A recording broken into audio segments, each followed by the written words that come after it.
On vient de l'apprendre de la part du Conseil d'État genevois, pas de modification pour les lieux culturels, le théâtre reste fermé. C'est malheureusement pas une surprise. C'est à la fois pas une surprise et en même temps une inquiétude parce que resteront fermés jusqu'à quand ? Pourront rouvrir quand et à quelles conditions ?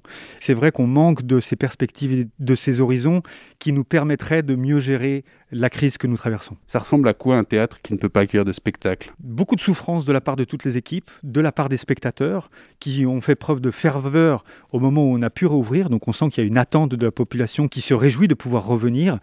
Et puis après, c'est comment on essaye de transformer, de métaboliser cette période où nous sommes mis en échec, ne pouvant pas recevoir des spectateurs, pour rester actifs et dans une dynamique positive. Concrètement, au quotidien, les employés, les techniciens, que font-ils ? La technique, eux, on a la perspective ici au Théâtre de Carouge de l'ouverture du futur théâtre. Donc ils sont en train de travailler sur des préparations et des adaptations et le déménagement pour intégrer le futur théâtre.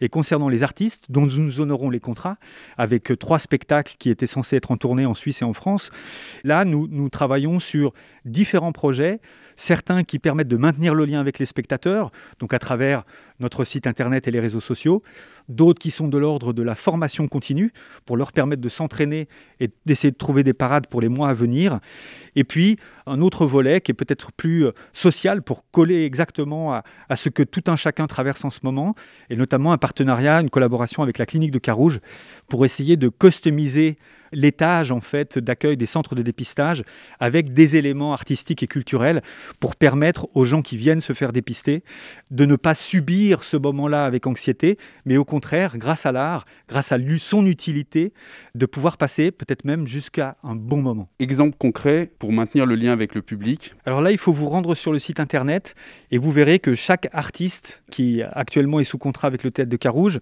a fait des podcasts où ils parlent du rôle qu'ils avaient à jouer, ils font une citation d'une des répliques qui leur est chère dans la pièce, ils parlent de souvenirs de théâtre.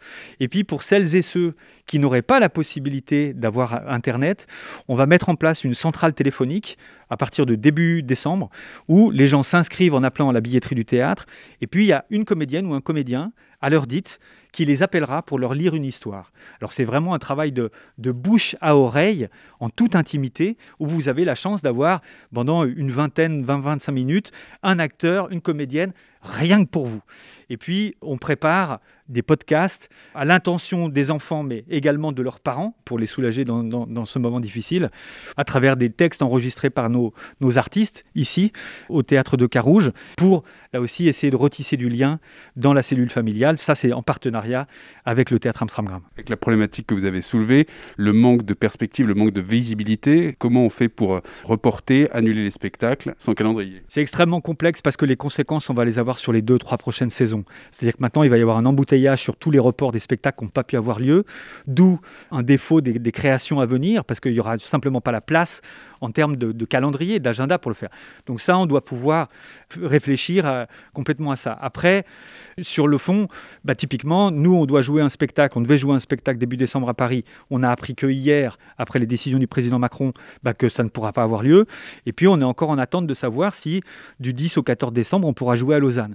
Donc, on doit faire avec, essayer de rester en stand-by, d'entretenir la foi, d'une certaine façon, en disant peut-être qu'on pourra. Mais il y a un moment où on sera mis en échec, et avant même les décisions, qu'elles émanent du Conseil fédéral ou des autorités du Conseil d'État ici à Genève, nous devrons prendre des décisions parce que à moins de 10 jours avant d'ouvrir une salle, quelle qu'elle soit, il y a toute une inertie liée à ça, en termes de réservation, d'accueil du public, de réservation des équipes, pour accueillir les spectateurs dans des conditions extrêmement strictes et sanitaires qu'on avait mis en place dans nos plans de protection.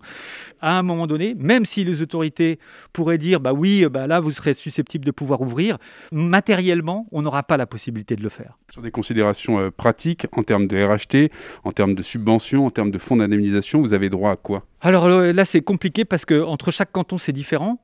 Ce qu'on sait, c'est que nous, ici à Genève, il y a un défaut actuellement par rapport à la gestion de la première vague. Donc, il y a plus de 9 mois maintenant, où la question des RHT n'a pas été réglée. Elle a été réglée en partie pour une ou deux institutions, où ils sont revenus en arrière, il a fallu rembourser de l'argent, et que l'ensemble des cantons en Suisse romande se sont alignés pour avoir une position en disant que les RHT pouvaient être touchés par les institutions culturelles subventionnées, à l'exception de Genève.